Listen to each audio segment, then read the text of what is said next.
Hey everyone, and welcome back. Today I'm going to do a follow-up to a video I did about a year ago, one of my more popular videos where I use a Venturi siphon to fertilize my garden through a sprinkler. So I thought I'd do a follow-up because there were quite a lot of questions that came through and quite a lot of comments on that video, and I thought I'd address some of those and some of the problems you might have faced if you're trying to use this system.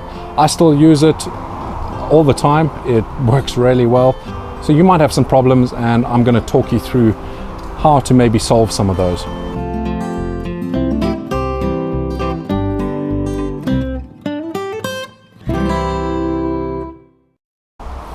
So firstly, what is a Venturi siphon? That there is the Venturi siphon I'm using. It's exactly the same one that I used back in the earlier video.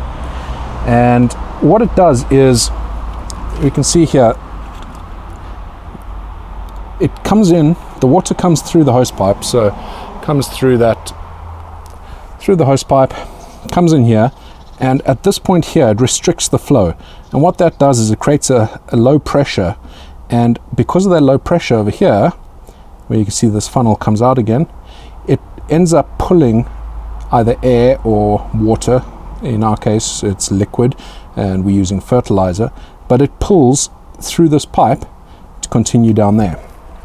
So first things first, let's just address the biggest thing that I had to comment on in that video, and that was that people were concerned about the pressure. So if there was too much pressure, back pressure at the end of the hose coming from there out and into the sprinkler. And what they were saying is that it was, instead of pulling liquid into this pipe, it was actually blowing liquid back in and mixing into the fertilizer. I kind of saw how that might happen, but I was playing with this today in preparation for this video, and I actually couldn't get it to do that. What I'm going to do is, at the end of this pipe, I'm going to put this spray gun. Now the reason for that is the spray gun, unless I actually pull the trigger, it just builds up pressure behind here, and obviously only works when I use the trigger. So that will simulate as much pressure as possible that could come through this. So there we go, we can see the entire hose length. There's the tap. I'm going to switch that on. It's going to go through the Venturi and back through that hose and to the spray gun. This part of the hose I'm going to put in there, just so you can see if any water does come out of it. The spray gun I'm going to pick up over here, and I'm turning on the tap.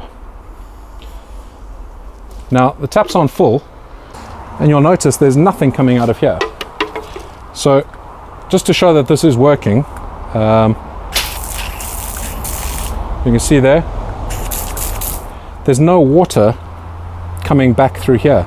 And this is about as much pressure as there's going to be. Obviously, if you have a sprinkler on, it's going to have a little bit of a buildup of pressure, but it still is releasing some of that. Now, like you can see, there's a lot of pressure coming out from that hose. So that's the number one question I was getting, was how do we stop that? Now, what I think might be happening is possibly the Venturi hose over there was maybe put on the wrong way around. I don't know for sure. I'll check it for yourselves, see if that is a problem. I'm just going to turn off the tap here because this is building up pressure still. So the tap is off, and there we go. I've just emptied that out. So let me unplug this. What you can see here, the Venturi is pretty obvious. Most of them will have an arrow, so I don't know if you can make that out, but there's a little arrow over there, and that just shows the direction of the water. It needs to come in through here and out through here. So the only thing I can think is that possibly had the water going in the wrong direction. So check that. I was actually very surprised because I thought that this would actually do exactly what I just said, which is push water back through here if it builds up pressure, but it didn't. So yeah, so that's number one question. Number two was about priming this. Now again, people were saying that they weren't able to get this started. They weren't able to get this to suck the water back through here. And I haven't really had much of a problem with that. So let's have a little bit of a play with this and just see how it will actually work. So first things first, I'm just going to plug this back in. Make sure it's the right way around. And I'm just going to show you actually how a Venturi siphon works. So this is pretty much empty right now. There's nothing in this pipe, but I'm going to stick that in there. Hopefully it doesn't fall out. I'm going to put some water in. Okay, I think that's enough. Now we'll take that bucket over there, and what I'm going to do just to show this actually working is I'm going to put some red food coloring in here. So put quite a lot in there. And still got the tap on here. And we're going to see how the Venturi siphon actually works.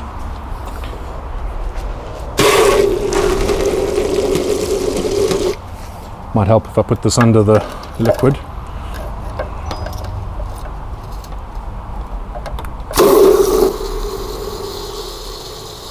So you can see it's already in this pipe here, it's sucking through, and you'll see it on this end start to come out as well. So there you can see it mixing together. So let me just empty this out because now it's primed itself. Like I said, I've never really had a problem with priming, it does it itself. Just emptying out that bucket. And you can see it's mixing the water coming in from the tap with the liquid coming out of this here. So that's about as good a demonstration as I can give about what actually a Venturi siphon is. You can see how it works. It's diluting what's in here with the water that's coming through the tap, and it's mixing it, and that's your end result. So the way I use this is, instead of the red dye, of course, mixed into a big bottle, I will have some fertilizer. So whether it's a nitrogen-rich fertilizer for the vegetables, a vegetable feed, anything that's water soluble, that'll go into a tank of water or a jug of water.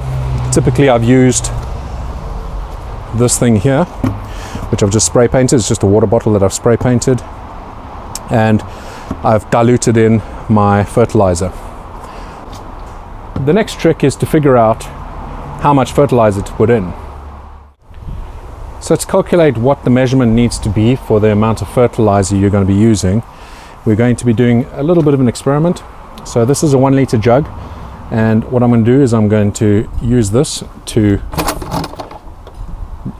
suck in the water and measure how much liquid gets used per how much water goes into the bucket. Now we don't need to do the whole jug because I can work out that's at 1 liter now. Obviously that doesn't go all the way to the bottom. You can see there's holes at the top. I'll just measure how much I use, probably half a liter, and we'll see how we go.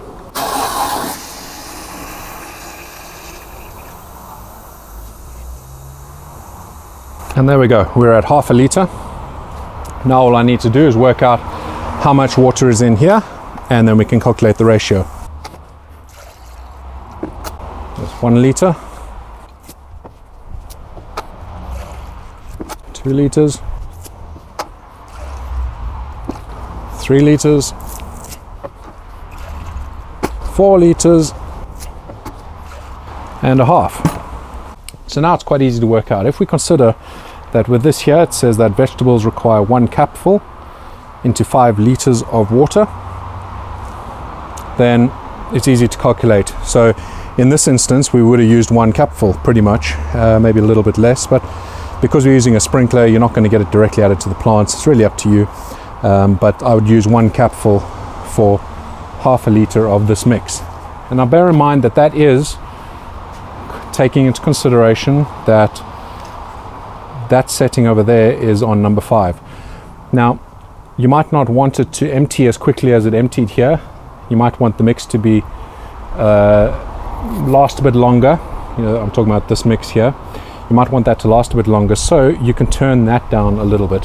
So let's do a bit of an experiment. Let's turn this down to number 2. So I've got that in number 2, and let's see how that works out. So again, I'm going to fill up this jug, and now we can calculate how much water is going to be used with that. So again, we're going to run that and see how long it takes to draw that down.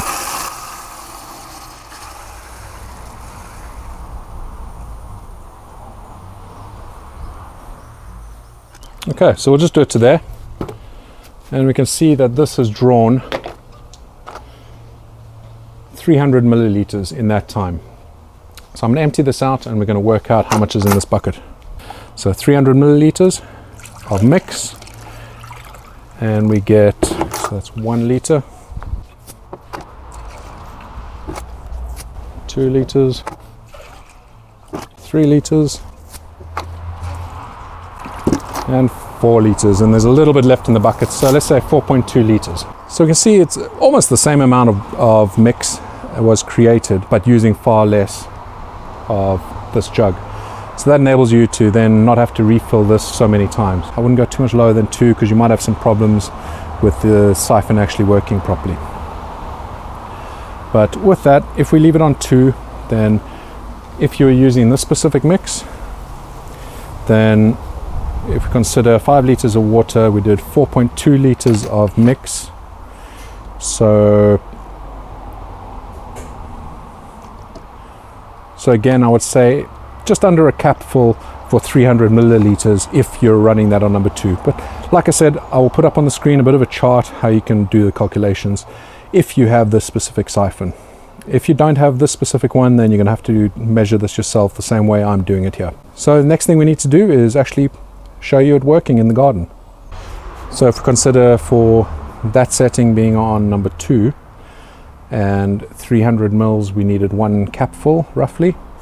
Then for a 5,000 milliliter or a 5 liter jug, we're going to need that to be 16 or 16.6 capfuls into this, which is 15 milliliters per capful, which comes out to 250 milliliters of seaweed extract to go into here, and then top it up with water, and we've got a perfect mix.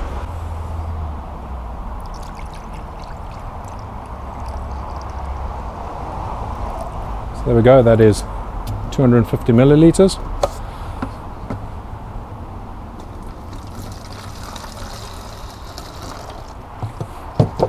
And we're just going to top that up with water.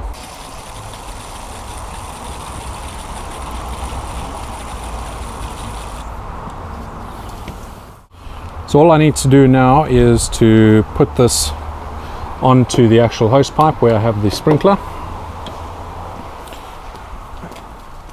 which is down here. And I already have the sprinkler set up, so you can see it down there.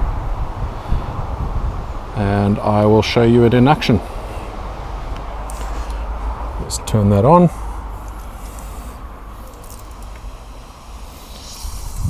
And we can hear that sucking the, you can see it actually coming through. So that's going through, and let's go and check on the sprinkler. The sprinkler is on and doing its job. And the vegetables are getting a nice feed as well. That really is all there is to it. It's quite a nice, easy method to fertilize your garden. The only downside I would say to this is there is a little bit of waste, of course. You can see the way I've set up my garden here. It's raised beds are very close together, and I've got the sprinkler spraying in just the right pattern that it gets most of the feed into the actual plants themselves. There is obviously some going into the gaps in between, but I don't see that as too much of a problem because the roots are going to reach down anyway and grab hold of that at some point. Anyhow, that's it for this video. If you do have any questions, let me know in the comments below. Honestly, I believe this is a nice and easy system, very effective. So let me know in the comments below if you are still having problems with your Venturi siphon. I'll leave links below, down below there, if you want to buy the Venturi siphon. Thanks for watching, and we'll see you again on the next video. Bye bye for now.